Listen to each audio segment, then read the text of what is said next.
তিনটি রোগ নিয়ে আলোচনা করব, যে তিনটি রোগ কোনো মুমিন মুসলমানকে আক্রমণ করলে তার জান্নাতের টিকিট আল্লাহর কাছে নির্ধারিত হয়ে যাবে। আসসালামু আলাইকুম ওয়া রাহমাতুল্লাহ। সুপ্রিয় দর্শকবৃন্দ, আশা করি মহান আল্লাহর কৃপায় আপনারা সকলে অনেক ভালো আছেন, সুস্থ আছেন। আর যারা আল্লাহর হুকুমে অসুস্থ আছেন তার জন্য সুসংবাদ নিয়ে আজকের রিপোর্টটি সাজিয়েছি। কি অবাক হচ্ছেন? অবাক হওয়ার কিছু নেই।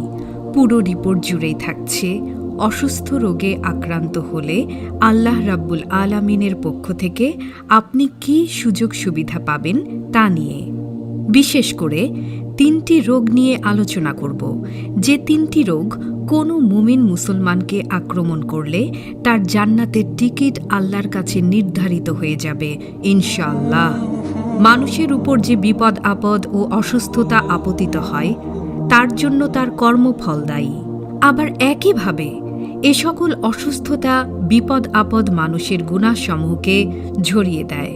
মহানবী হজরত মুহাম্মদ সাল্লাল্লাহু আলাইহি ওয়াসাল্লাম ইরশাদ করেছেন, যে ব্যক্তি অসুস্থ অবস্থায় ধৈর্য ও সহিংসতার সঙ্গে একটি রাত অতিবাহিত করবে, আল্লাহ তাআলা তাকে সদ্য জন্ম নেয়া শিশুর ন্যায় নিষ্পাপ করে দিবেন। সুবহানাল্লাহ। রোগ মুক্তির জন্য ব্যস্ত হয়ে যাওয়া ঠিক নয়, বরং ধৈর্যের সাথে আল্লাহর সাহায্য চাওয়া উচিত। রাসূলুল্লাহ সাল্লাল্লাহু আলাইহি ওয়াসাল্লাম বলেছেন, দোজখে লোক দেখার ইচ্ছে যাদের, তাদের বলো তারা যেন এমন লোককে দেখে আসে যার জীবনে কোনোদিন কোনো রোগ হয়নি। অর্থাৎ অসুস্থতা আমাদের জন্য আল্লাহর তরফ থেকে বিশাল এক নিয়ামত। দর্শক ভাইদের কেউ এই হাদিসটির ভুল অর্থ গ্রহণ করবেন না। সুস্থতাও কিন্তু আল্লাহ পাকের নিয়ামত।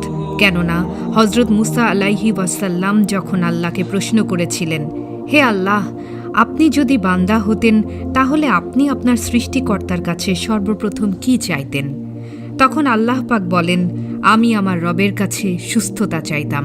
সুস্থতা আল্লাহ পাকের নিয়ামত। তার থেকে বড় নিয়ামত হচ্ছে আল্লাহ পাক পুরো জীবনের বাঁকে বাঁকে কিছু রোগ শোক দিয়ে মানুষকে পরীক্ষা করবেন, আর এর মাধ্যমে তার গুনাহগুলোকে ক্ষমা করে দিবেন।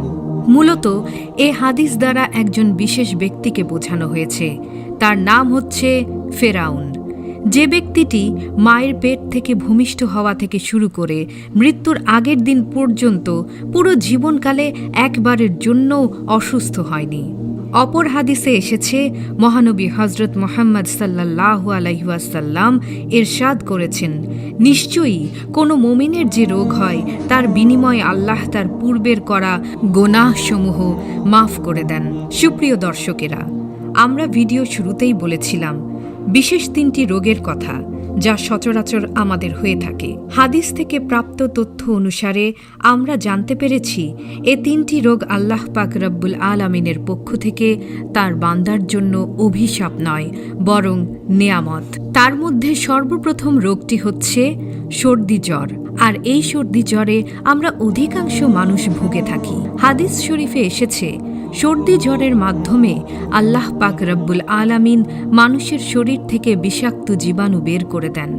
বিশেষ করে যার সর্দি হবে সে কোনোদিন পাগল হবে না। সুবহানাল্লাহ। দ্বিতীয় যে রোগটির কথা হাদিস শরীফে এসেছে সে রোগটির নাম হচ্ছে চুলকানি, যাকে আমরা বর্তমান ভাষায় অ্যালার্জি বলতে পারি। আর এই রোগে আমাদের দেশের অধিকাংশ মানুষই ভুগে থাকেন।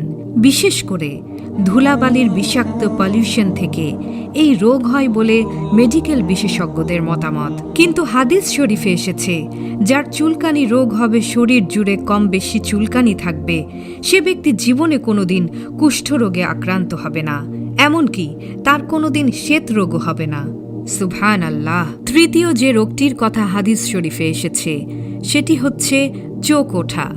চোখ উঠলে বিচলিত হওয়ার কিছু নেই, কারণ হাদিস অনুযায়ী কোনো মানুষের যদি চোখ ওঠে তাহলে বুঝতে হবে সে কোনোদিন অন্ধ হবে না। আল্লাহ রাব্বুল আলামিন তাকে অন্ধ হওয়া থেকে মুক্তি দান করছেন। সুবহানাল্লাহ। কিন্তু আল্লাহর রাসূল সাল্লাল্লাহু আলাইহি ওয়াসাল্লাম উপদেশ দিয়েছেন, যখনই তোমাদের কোনো রোগ আক্রমণ হয় তোমরা সাথে সাথে আল্লাহর সাহায্য প্রার্থনা করো, পাশাপাশি চিকিৎসা সেবা গ্রহণ করো। সুতরাং যে কোনো রোগ শোকে আল্লাহর সাহায্য চাবার পাশাপাশি চিকিৎসা সেবা গ্রহণ করবে, কেননা চিকিৎসা সেবা গ্রহণ করা রাসূল সাল্লাল্লাহু আলাইহি ওয়াসাল্লামের সুন্নতেরই অংশ। আর সর্বশেষ আল্লাহ তাআলার রাসূলের যে উপদেশ তা হচ্ছে, রোগ শোকে কখনো গালি দিও না, কেননা আল্লাহর একজন নবী হজরত আইয়ুব আলাইহি ওয়াসাল্লাম তিনি দীর্ঘ 12 বছর কঠিন দুরারোগ্য ব্যাধিতে আক্রান্ত ছিলেন, অথচ একটি মুহূর্তের জন্যও আল্লাহকে ভুলে যাননি। তিনি ছিলেন একটি সাম্রাজ্যের রাজা, কিন্তু আল্লাহ পাক রব্বুল আলামিন অনেক শক্তি ও খ্যাতির পরে অনেক কঠিন একটি পরীক্ষায় উন্মোচিত করলেন। 12 বছর পুরো শরীর জুড়ে এত বেশি কুষ্ঠরোগ এবং পচন রোগে আক্রান্ত হয়েছিলেন যে তার শরীরে পোকামাকড়ের আক্রমণ হয়েছিল। অতঃপর আল্লাহ তাআলা তাকে আবার সুস্থতা দান করেন। মুফাসসিরগণ বলেন, সুস্থ হওয়ার পরে রাজার মোসোতে বসা হজরত আইয়ুবকে একজন বয়স্ক প্রজা প্রশ্ন করেন, হে আইয়ুব, তোমার কষ্ট ও যন্ত্রণার কথা কি স্মরণ হয়? তখন উত্তরে আইয়ুব আলাইহি ওয়াসাল্লাম বলেছিলেন যে হ্যাঁ, সে সময়গুলো এখন থেকে শ্রেষ্ঠ ছিল।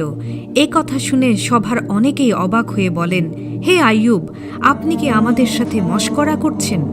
আল্লাহ পাক আপনাকে এত বড় দুরারোগ্য থেকে মুক্তি দিয়ে কষ্টের জীবন থেকে প্রশান্তি দান করে আজ আবার পুনরায় আপনাকে রাষ্ট্রের শাসনভার দিয়েছেন।